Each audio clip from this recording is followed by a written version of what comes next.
অমানবিক টর্চার করা হয়, ঠিক আছে, পুরুষের ধারায় আমরা আমাদের খারাপ দৃষ্টিতে দেখা হয়, আমি না হয় আরেকজন হয়, খারাপ দৃষ্টিতে দেখা হয়, ঠিক আছে, তাহলে পরে কাজ ছেড়ে দাও।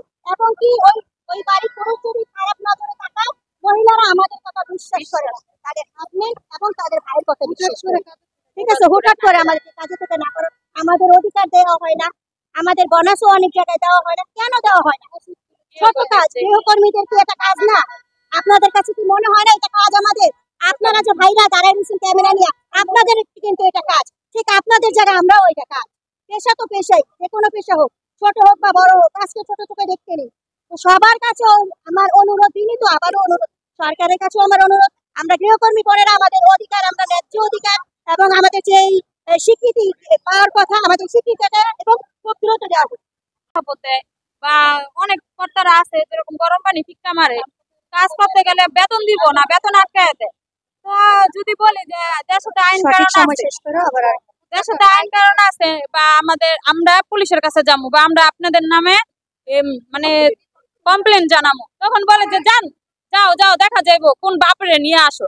তখন যদি এই কথা বলি, তাহলে মনে করেন মার দৌড় করে ঘর থেকে বের করে দেয়। যেরকম এই টাকাটা আটকায় দেয়, আমরা যে মাসিক বেতনটা পাই ওই টাকাটা ঘুরায়, আজকে না কালকে, কালকে না পরশু, এরকম করে টাকা নিতে আসে। তো মনে করেন আমাদের সরকারের কাছে একটা আবেদন, জানি আমরা মনে করেন গৃহকর্মী, আমাদের হয়তো উচ্চ শিক্ষিত নাইকা, আমরা কিন্তু কাজ করে খেতে পারি, আমরা কিন্তু হাত পাইটা কেউ কাছে খাই না, হয়তো কেউ বাসায় কাজ করে খাই, নিজে তো একটা মানুষ, আমাদের যেন নাম ধরে ডাকে। আর সরকারের কাছে আবেদন জানানো হচ্ছে যেন এক বুয়ার উপরে বা একজন গৃহকর্মীর উপরে যেন নির্যাতন না হয়। আমাদের দাবি একটাই, আমাদের ন্যায্য পাওনা আমাদেরকে দেওয়া উচিত। এখানে যারা আছে তারা আমাদের সদস্য, তারাও আমাদের কাছে, একসাথে আমরা মিলে কাজ করি।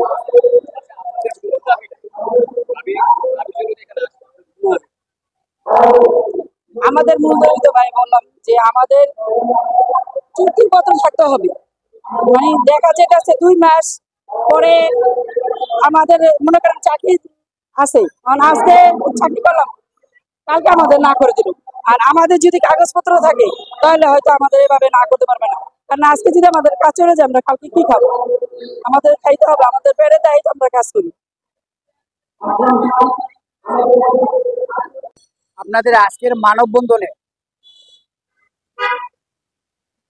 হাউজে বা বাড়িতে বা বাসায় আপনাদের পুরুষ কোন ধরনের নির্যাতন করে?